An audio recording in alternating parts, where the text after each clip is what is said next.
I am not only highly disappointed, but angry and outright disturbed by the treatment I received leading up to my son's birth.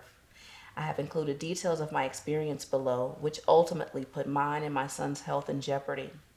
Upon your review, I hope that some type of resolution is offered, and also to help ensure another mother does not have this same experience.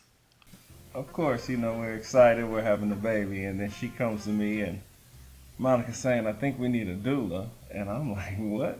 What is a doula? So initially the man, you want me to pay somebody to help give birth, but this is not the doctor. Well, so, immediately red flag for me. But I just didn't know. It was an uphill battle. It was definitely a battle. But, I had to prove everything about why this was a good thing. Yeah. The OB, he had his little scalpel up and he looked at me and then he cut again. And I said, I feel that. I feel you cutting me. And he goes, oh no, that's just the pressure. And I said, this is not my first C-section. I know what pressure feels like. This is painful. It feels like I'm being cut. And he spoke to the anesthesiologist and basically told him to give me more medicine. And he did. And so they waited a few minutes and they're just talking amongst themselves. No one is talking to me.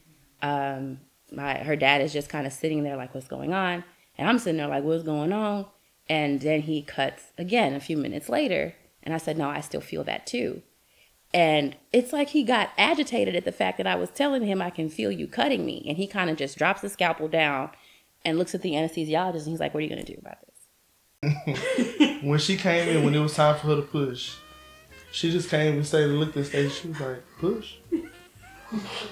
Come on. Push.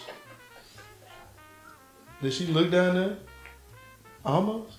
Come on. She push. did.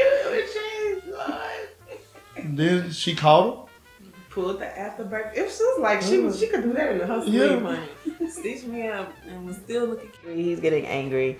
So he finally gets up and goes and finds the nurse manager. He went to the nurse's station and is like, listen, me and my wife has been sitting here. No one's come to check on us. She's in pain. She is, hungry. She's, struggling. What do we got to do to get some service around this joint? Pretty much. But at that point, he was like gone full Brooklyn. So she's like, oh, I'm so sorry, and then comes and finally it's like, oh, we're going to put you in a room and this and this and that. But he had to basically have a fit for them to then, take me back to a room to check my vitals, to, do these things. So Don't spill none. Don't spill no milk.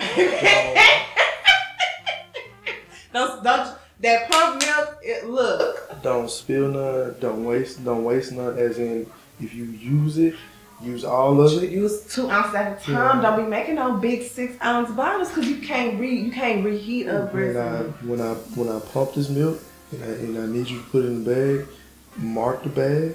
Don't put the correct date and time. Do all that. You know what I'm saying? Make sure you put the bag in the freezer. Yeah. So it's a lifestyle. It's a And we lived, at that point we had moved, from where we were living. And so we were like an hour away from the hospital. Now you have to also remember, this is California, LA type traffic. So an hour away can turn into 2 hours real quick, depending on what time it is, all these different factors, right?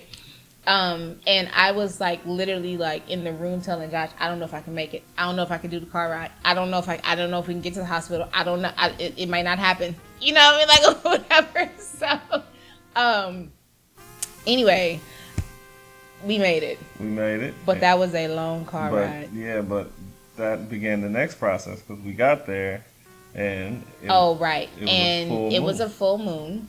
Mm-hmm. And 35 women had gone into labor under the full moon. Yeah. So we had to wait in triage for a delivery room. Yep.